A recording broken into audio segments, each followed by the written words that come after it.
I sensed it instantly. The shift in the air when her laughter died the moment I stepped into the room.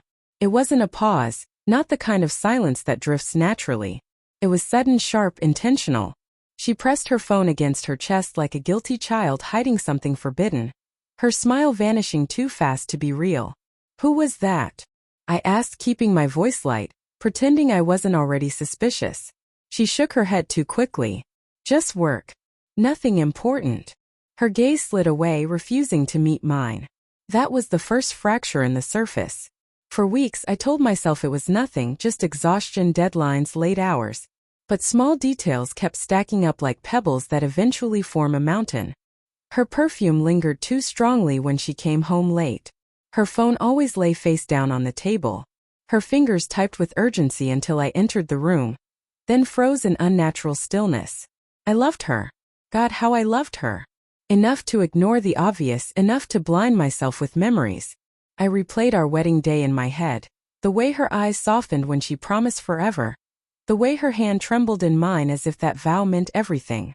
Love makes fools of us, and I was clinging to a cliff with nothing but those memories, refusing to see the drop beneath me. But gravity is relentless. The truth came not in a dramatic reveal, but in something ordinary. One morning she rushed for a shower, leaving her laptop open on the table. A notification appeared on the screen. Just 3 words. "I miss you." The name wasn't mine. My heart didn't shatter. It didn't race or ache. It simply stopped, as if someone had unplugged me from myself. The steam curled out from the bathroom, carrying her humming, that same tune she used to sing just for me. My hand moved almost without thought. I clicked. The screen bloomed with dozens of messages. Words filled with longing. Plans for secret meetings. Digital laughter and private confessions. She had gifted another man what I thought belonged solely to me. Her intimacy, her trust, her love. The same woman I kissed each night was telling someone else she wished she could wake up in his arms. When she emerged, towel wrapped around her head, she saw me standing by the laptop. Her face drained pale in an instant. "Daniel," she whispered, voice paper thin. I didn't shout.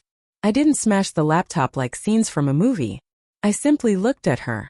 My silence pressed harder on her than any accusation could. "Please, it's not what you think," she stammered. "I was lonely. You've been distant. It was a mistake." Her excuses collided with each other. Frantic, desperate. But her words bounced off me, empty, powerless.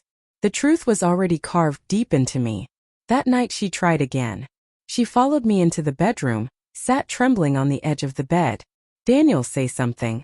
Yell at me. Hate me. Just don't sit there like this." I turned to her with a calm mask, though inside I was a storm. Rage, grief, disbelief crashing together. Yet I gave her nothing because nothing was exactly what she had given me. Tears spilled down her face. "I never meant to hurt you. He doesn't matter. You're my husband. Please talk to me." Still silence. Days slipped by. She cooked my favorite meals, reached for my hand, left apologies folded into my jacket pocket. I responded only with absence, moving through the house like a shadow, polite but untouchable. And I watched it eat away at her. Her eyes grew hollow. Her voice cracked when she tried to fill the silence. She wanted a fight, a plea, some proof that she still mattered.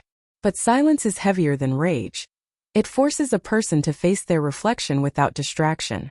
One evening she broke. She sank to her knees before me, clutching my hands like lifelines. "Please," she sobbed. "Don't do this. Don't leave me like this. I'll cut him off. I'll prove myself.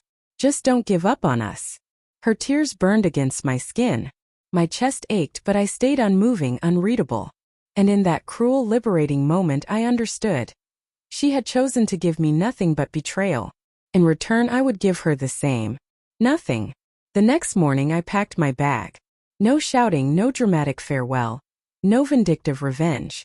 Just a quiet exit. When the door closed behind me, I knew the silence I left would echo louder than any slammed door. It would follow her through every meal, every night's sleep, every empty morning. And maybe one day she would understand. My silence wasn't weakness. It was the loudest truth I had left. She thought her betrayal would make me beg for her love.